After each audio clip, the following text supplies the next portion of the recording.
Hello everyone, back tuning into today's second video. We're going to have a look at the weather for the next 10 to 14 days for today's second video. So day 10 will take us to Christmas Day, can you believe it, 25th of December.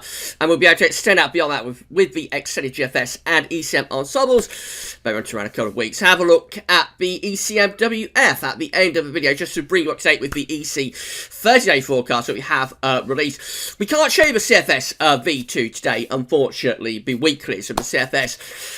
Something's happened. And the charts aren't available. So I'll just give you for anybody who didn't see the ECM 30-day look ahead, I'll bring you up to date with what that showed. Got a very bad eye today, so I shall rattle through this without saying anything else, and we'll get this done as quickly as we can. Right, so we'll start off with the Arctic Oscillation observed and forecast. So the black line shows where we've been with the AO, the red lines at the end where the GFS ensembles are forecasting the Arctic Oscillation to go. The AO is just an index that's reflecting the atmospheric state. It's not driving anything in its own terms, it just tells what the atmosphere is doing. When the AO is positive, we've got low pressure up over the Arctic. When the AO is negative, we've got high pressure blocking up over the Arctic. Blocking is the route getting cold air out of the Arctic and North Pole and down into the mid-latitudes. The AO is currently very negative, despite the fact that we're very mild across much of Europe at the moment. There is a considerable level of northern blocking right now. And the GFS ensembles are forecasting that the AO will stay negative or very negative right way through to the Christmas period and beyond, for the next couple of weeks, which gets more or less to the end of December now, really. So a negative AO for the rest of December tells us there is likely to be more northern blocking. And although at the moment we're like on the mild side of a northern blocking, by the time we get through to Christmas and beyond, we may well be going onto the cold side of the northern blocking. The NEO is very similar, so once again, black line shows where we've been with the NEO, red lines at the end where GFS ensembles are forecasting the NEO to go. This is again just measuring an index measuring air pressures in the North Atlantic this time. So at the moment, the NEO is like weakly negative. The GFS ensembles are forecasting we're going to be around neutral to weakly negative for the next couple of weeks as well. So we've got both of our indexes to varying degrees in negative territory, and so this is, although at the moment it's mild, this is probably a signal overall for colder conditions around Christmas and possibly into the new year as well. This is how the temperature at 10 HPA in the stratosphere is looking over the North Pole. The latest GFS forecast, so we're keeping a close eye on stratospheric temperatures, of course, at the moment over the North Pole. So the blue and purple colours, these are the cold temperatures at 10 HPA. That's the polar vortex at its roots, really. Although with blocking in the North Pole and Arctic region, we have got a little bit of a disconnect actually between the stratosphere and troposphere at the moment. But we run through, we keep these blue and purple colours going over on our side of the North Pole. Anyway, we do get a warming there over Siberia just before Christmas. That's like a modest, a slight warming, really. Certainly not a sudden stratospheric warming. We go through to the extended range, and with the GFS 6Z, and this is how it's looking. So again, those blue and purple colours there over the Arctic and over the North Pole up towards day 10.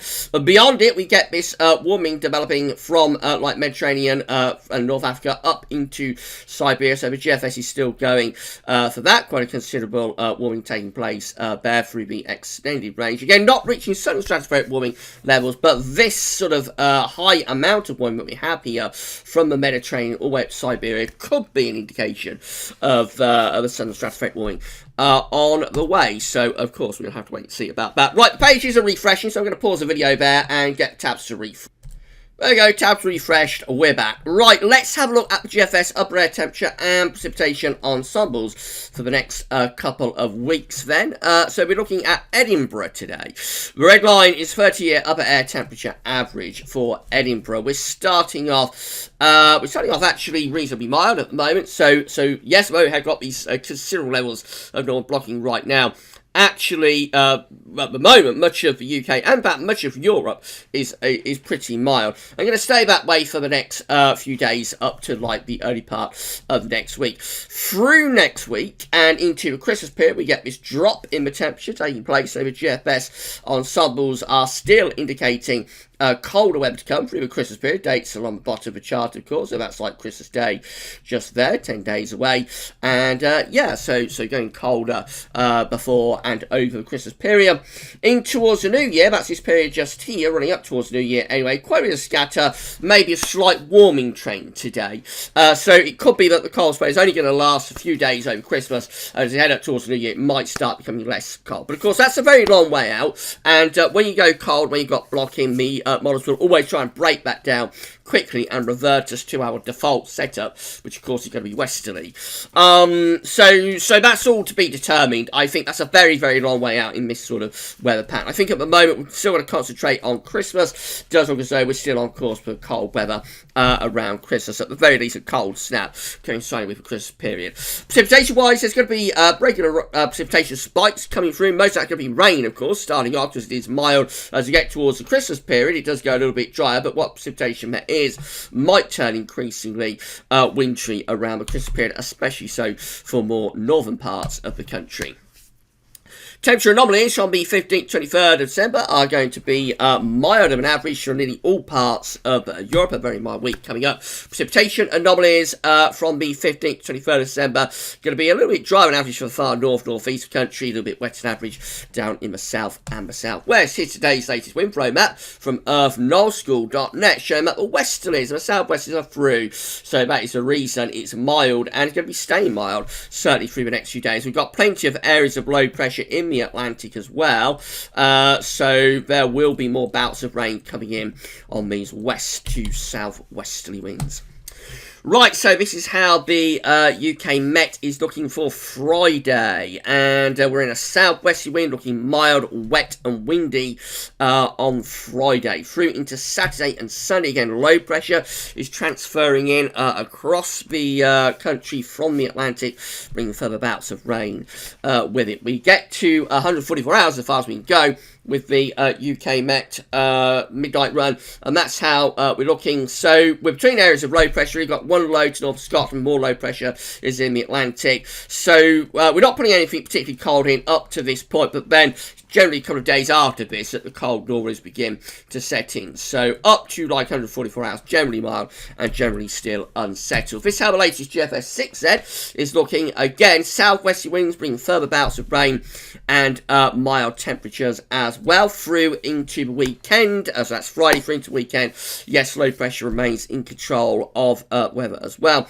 And then into the early part of next week, more low pressure on an increasingly southerly track as these low pressure and the jet stream, which is the black line here, dig southwards. So the wind begins to turn into the north. This is the eve of Christmas Eve, 23rd of December.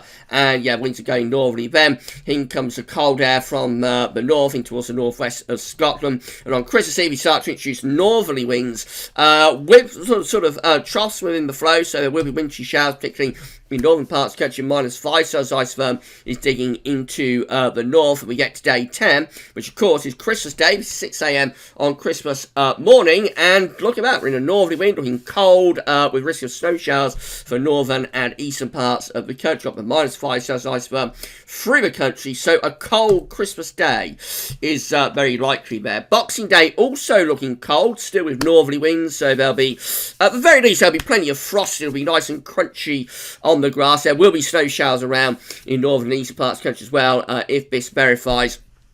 And yeah, just quite a wintry feel, wintry flavour for Christmas. There's the upper air temperature showing that they are still cold as we go into Boxing Day.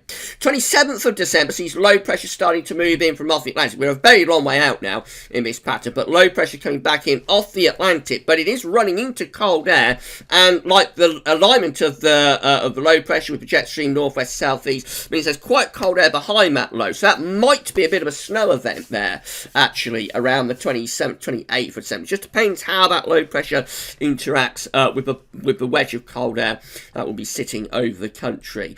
The low pressure starts to plunge down through the country as we go up towards the new year, keeping the cold weather going. That's how long as we get to the end of the GFS 6Z, which is to New Year's Eve today, with what looks like high pressure building both to our north, both to our west, northwest, and also to our north and northeast. And so that could be setting up like an easterly for the new year. It's possible that could be doing that.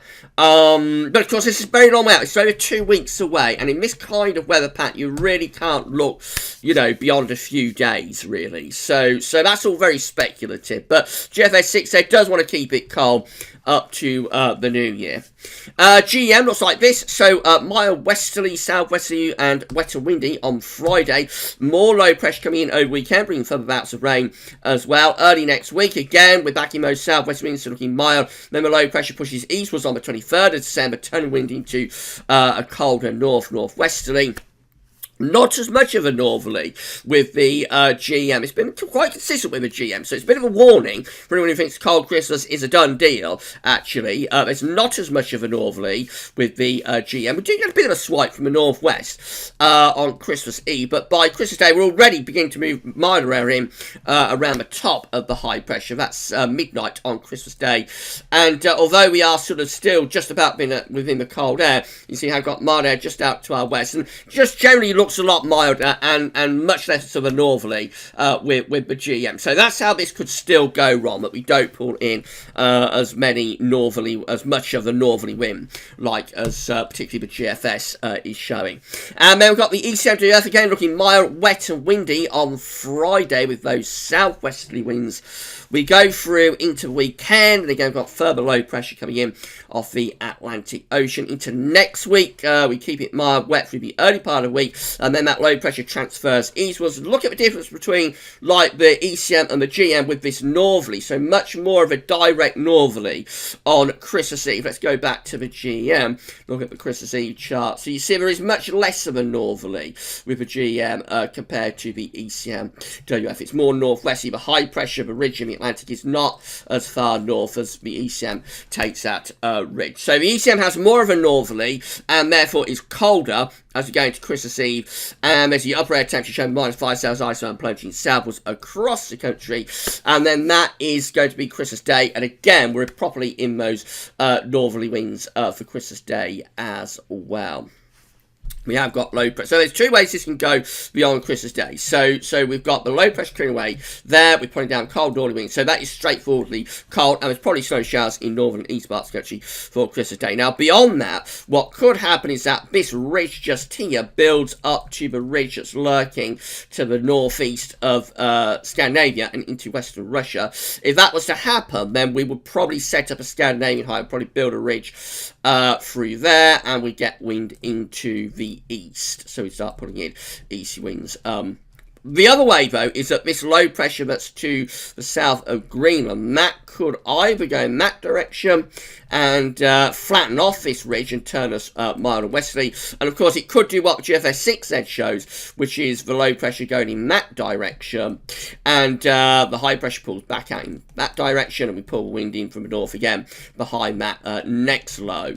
And, of course, that could bring some snow as it moves into the cold air behind it, digging in from the northwest. That could be a little bit of snow event. So there's various options and scenarios that could take place over the ECM beyond Christmas Day, but certainly up to Christmas Day, that looks quite cold. Trend is really maintained today, I think, for things to still be quite cold over Christmas and a risk of some wintry weather, particularly in the north and the northeast. The precipitation forecast based on that ECM run from meteo.com looks like there's plenty of rain coming and going over the next few days. There'll be regular bouts of rain in from off the Atlantic Ocean. Eventually it will start getting colder, some snow in northern parts of the country initially, and then as we head up towards day 10, of course, we turn the wind into the north, and then we might bring some wintry showers in from the north, though it does show, it doesn't show all that much in the way of wintry showers at midnight on Christmas Day. This is the option. It's on the table within the ECM ensembles today for day 10, which of course does get us to Christmas Day. We have 51 out of 51 members of the ECM ensembles with a mid-Atlantic ridge and low pressure to our east and south. So we'll be bringing in winds from the north. Obviously, they will be varying. There'll be varying degrees of how northerly these options are, but most of them have a broad setup of the mid-Atlantic ridge going up towards Greenland and trough of low pressure over and to the east and southeast of the UK, meaning that wind will be or should be in from the north, and it should be cold with risk of wintry weather. So that's the option for Christmas Day, and all roads leading to that option, or ensemble members leading to that option. For Boxing Day, these are the options that we've got. So we have 22 members of the ECM ensembles with the ridge out to our west and northwest, a trough of low pressure to our south and southeast. They're still going to be cold and wintry, I would have thought, bringing in wind from a north to northeast direction. 16, so that's the majority option. 16 have high pressure just to our west, so flattening off the ridge a little bit and starting to bring some less cold air in from off the Atlantic. And then 13 have the mid-Atlantic ridge up towards Greenland, and the trough of low pressure is over top of the country. So that is going to be, so that could go in either direction. That could be bringing cold air from the north into that trough, or it could be bringing up miles southwest. It's very indeterminate what sort of air mass you will get with that. In 2 weeks' time, these are the options that we've got. And this is going to get us to the 30th of December. Have 22 members of the ECM ensembles with high pressure just out to our west then, bringing some slightly less cold air from the northwest. 16 with a mid-Atlantic ridge, trough of low pressure to the east. That's probably going to do something similar to the GFS 6Z, and will probably still be quite cold. And then 13 with deep low pressure over top of the country, and that's probably going to be the mildest option, but also the most unsettled option too. So the ECM ensembles have backed off the idea of an extended cold spell right up to the new year at the moment. But it's a very long way out, and we'll have to wait and see where that goes. I don't think we should look any further than Christmas still at this point. But I will show you the ECMWF extended run. Now, this is what we base our EC 30-day broadcast that we just released, or we released an hour or two ago. On. So this is the latest update. So this is mean sea level pressure. So just for anybody who didn't watch that, because I know that like 10 to 14 day gets viewed a lot more than the EC 30-day forecast. So if anybody didn't see the EC 30-day forecast, doesn't watch that one, then I'll just bring you up to date, as we can't show you the CFS V2 today, unfortunately, because it's not updated at the ECMWF, the CFS website. So this is a week 1 mean sea level pressure anomaly from the North Pole view down. So this is the blocking that we've got over the North Pole. This is the reason the Arctic oscillation is very negative at the moment. But despite that, with low pressure to, so there's UK 9, of course. Despite that, with low pressure over and just to the west of the UK and high pressure to the east, we're drawing up like mild southerly winds across most parts of Europe. And so the temperature anomaly is actually very mild across much of Europe at the moment, significantly above average, including the UK as well. It does look quite a lot colder over into America, though, and also over Asia. So, it just depends where the blocking is sitting. So there is plenty of cold air around the Northern Hemisphere,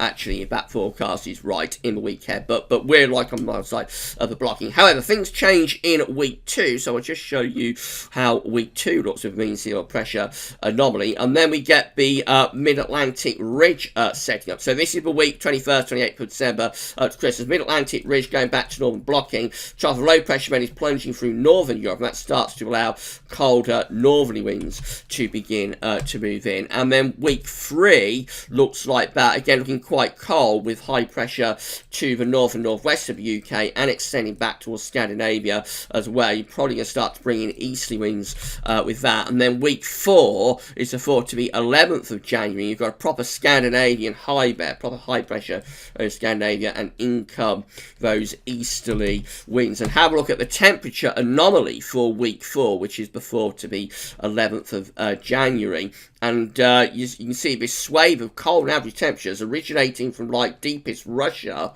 Urals, and into Siberia, all the way across Russia into East Europe, into the west of Europe, with a high pressure sitting up here, of course. So I mean, you've got a great swathe there of cold average temperatures by the middle of January, but are stretched out from the deepest Russia all the way to the west of Europe. That would be like a January we have not not have for a very, very long time if that came off, and it's all because of the Scandinavian high. It's all because of this ridge that we have up here, but it's drawing in like a very long fetch easterly. Like that, something that we haven't seen for a very long time. Probably got to go back to 2010 for the last time we saw that sort of EC, or maybe March 2013, but certainly a very long time since we've had that sort of a prolonged deep EC. We did have a Beecham EC, of course, at the end of February, but that only lasted a few days, and then it was gone. Although it was a very severely cold air mass that we brought in then. But anyway, very, very interesting from the ECMWF. Have a look at the full update for the UK and for Northern Europe as well that we released a couple of hours ago for the next month from the ECMWF extended model. We'll show you weeks 5 and 6 data in our live stream tomorrow from 6 p.m. And I say, unfortunately, we have not been able to show you the CFS B2 today. I don't know what's happened, but the charts haven't been put up to the point where I'm recording the video anyway at 12:45 on the 15th of December 2020. If you enjoyed this video, please can you click like. Don't forget to subscribe to our channel. Make sure you tell your friends about GavsWeatherVids as well. And let us know in the comments what you think. Leave us a comment, and that'd be absolutely fantastic if you can do that. Thank you so much, everybody. We have hit 8,700 subscribers. Incredible. So we've got 300 more to put on to get to 9k. I don't think we're going to be able to quite do this before, like, the new year, but we should get to 9k, like, sometime in early January, I would have thought. And then, of course, the focus becomes on how quickly, or indeed if we can, get to 10,000 subscribers. Anyway, thank you so much, everybody, for all of the support. Right, that's it for this video, then. I'll be back tonight with the 20th Christmas update. We're coming towards the end of the Christmas updates now, but we have got update number 20 to come tonight. So I shall see you with that probably after 7 o'clock. For this one, though, that's all for now, and thanks for watching.